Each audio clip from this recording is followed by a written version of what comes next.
So in a way, it's just one more medical advance that has made it easier to find these things before it's too late. That's right.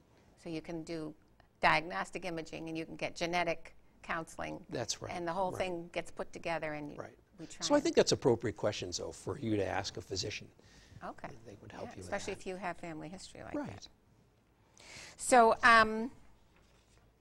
you said in the fall your new machine will be ready, your new breast MRI. Yes. Mm-hmm. And we've talked mostly about breast use. What about other areas of the body that are? Yeah.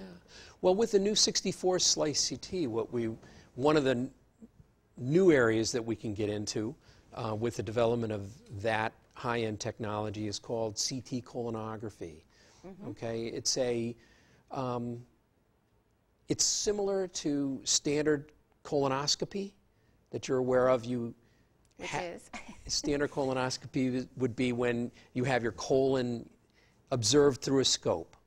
Okay. Okay. So they put an actual piece of equipment. A thin scope through all your the way mouth, around the length of your colon.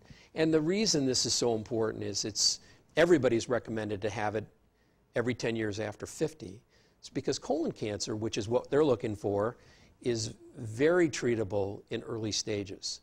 So we do there are standard screening recommendations for the general population, not even high-risk people, but just the general population, colonoscopy every 10 years after you're 50 years of age.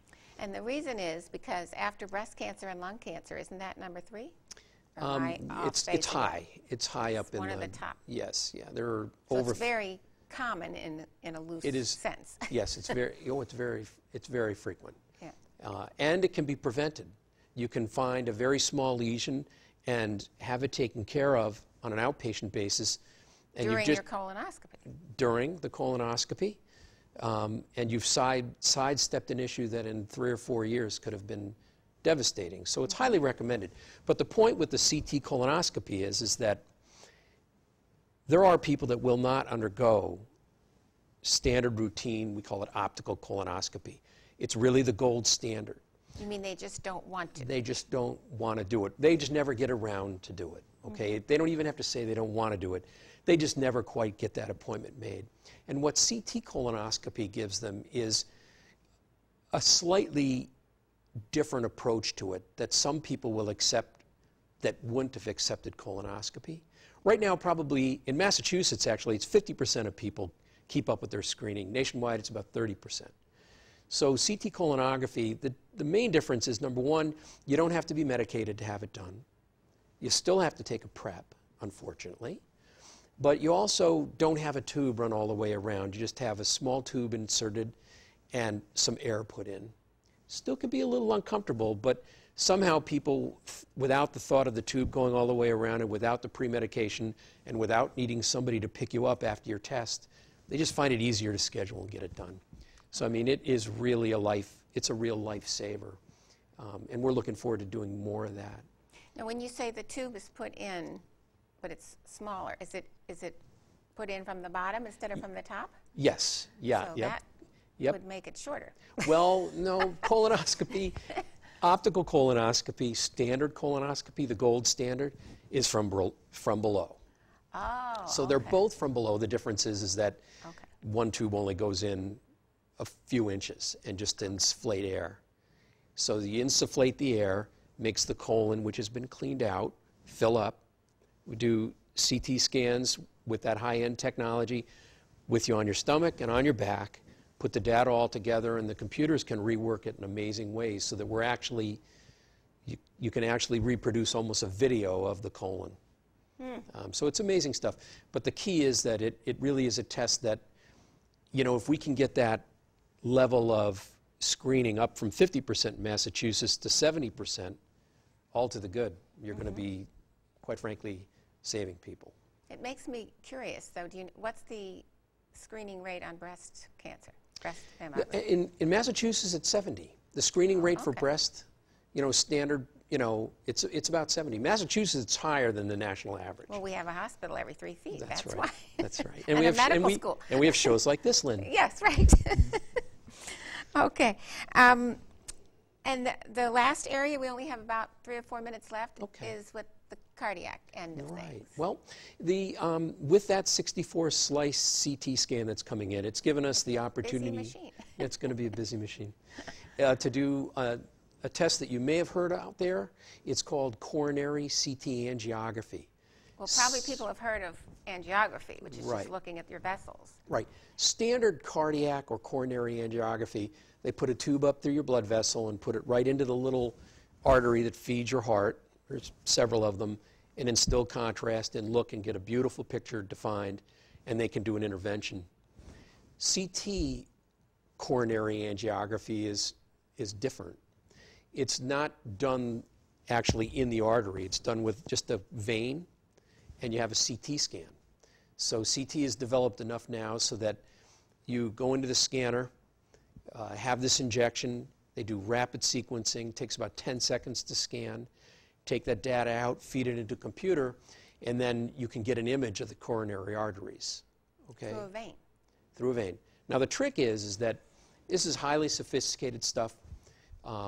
The indications for this test are changing all the time and being refined. I mean, there are several major organizations that are getting together in this effort, including obviously the American Cardiology Association and radiology groups that are putting their heads together and figuring out how to best use this tool. So at Hallmark, what we're going to have is a program where the cardiologists and the radiologists bring their expertises together collaboratively. Obviously, the cardiologists have a wealth of knowledge about the cardiac system that I'm not going to have. And similarly, the radiologists are going to have 25 years or 20 years of experience in CT. We're going to bring those two together, and I think by that collaboration come up with a program that'll allow us to, every time there's a new indication, do just the right thing for that patient. So using this test plus all the other tests that they have. Because if we Correct. had cardiologists here, they would have Well, a toolbox full of Well, things. there is an armamentarium, and the different thing about this, the difference going forward now with this test, if you think about national kind of health care, is that the system is really saying, Medicare really said to all these associations, get together and figure it out. We just can't have another big test that everybody uses indiscriminately for a huge cost and a lot of radiation to the patient. So it's kind of a good thing. They've gotten together and said that all these different associations of different subspecialties have gotten together and said, we'll do this together, we'll cooperate, we'll only use it when appropriate. And that's the best for the patient anyway. So this sounds like not everybody is thrilled about doing total body MRIs. This is against that. Yeah, it's no, like get right. yourself focused down, Right. use it, Right. use what you need and only what you need, and don't be just That's waving right. your wand over it. I mean, giving the gift of somebody an MRI or a CT, I think that's gone by the board at this point, because you can get yourself into more trouble than it's worth looking when there's no symptomatology. So it's always best Right. you get these recommendations for tests from your physician.